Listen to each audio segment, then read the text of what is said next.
All right, let's get more dynamic today. This time in Writerslift, we're going to be looking at the lower back. And by looking at the lower back, we're going to be ignoring the lower back. A lot of people have lower back pain, but that's often not the source of where that pain is coming from. Sometimes it is. If you're having chronic back pain, you've been checked out by a doctor and they're like, yeah, you got a herniated disc. Start slow, start small, listen to your body. A lot of this can actually still help you. Pain, bad.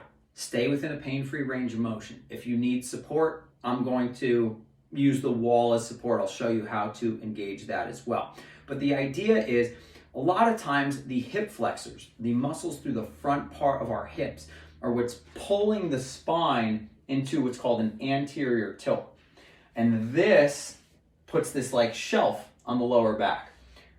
Now that often causes the upper back to come forward, and now everyone's like, stand up straight. But when you stand up straight, it's really hard to if this is back here. And I'm exaggerating so you can see. Most people's anterior tilts through their pelvis and their lower back isn't that extreme, but I've seen some stuff, kids.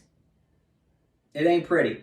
But our goal today is we want to open up these hip flexors. So I'm going to start with my hands on my hips. We're going to pre-stretch the reciprocal tissues by stepping backwards. You can almost think about this as bowing. My back's staying relatively flat, and I'm just bowing down. What this should create is a stretch through the hamstring. I want to use this hamstring to help propel us forward. So if we go from 1 to 2, now this is where we want to start creating length here. Very often what will happen is something that looks like this. So very important that the pelvis is coming underneath. You can almost think about if you were grabbing a belt buckle, you want to pull the belt buckle upwards.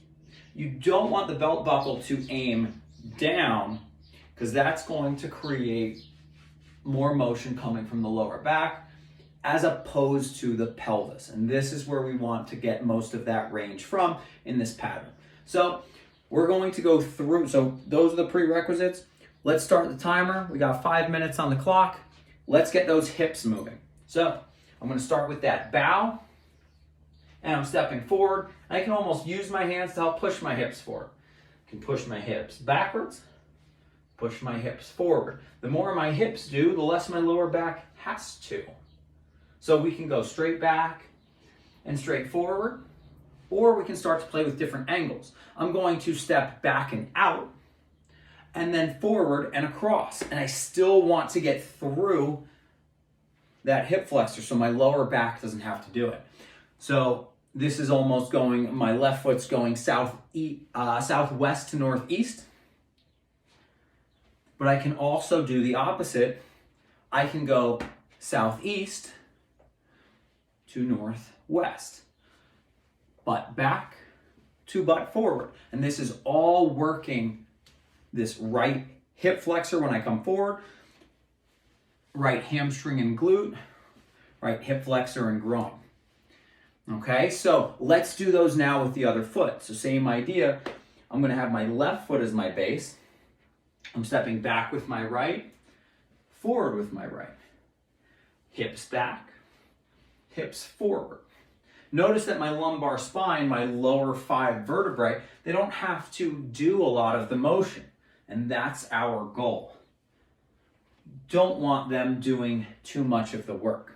Now, same idea. I'm going to go southeast to northwest, hips down and back, forward and up. And that tilt, once again, belt buckle up, belt buckle down. And then we can add in cross behind, up and out. So this would be that southwest to northeast.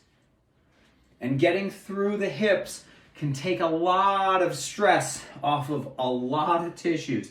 Very often, someone's coming to me with neck or back pain. First place I'm going to go is the hips.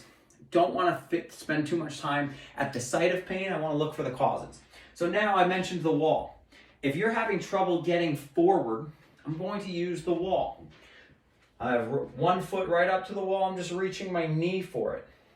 What this can create, just imagine I have the wall here just so you can see. I have the support of the wall. I'm using my knee and my pelvis to kind of rock forward. And this can create that stretch reflex in a more stable environment. So this way, you're not creating stress for your lower back to panic and go, oh, I have to do the work. Then we're defaulting back to the same thing that puts you in pain. So try these out. Let me know how you're doing. If you have any questions, put them in the comments.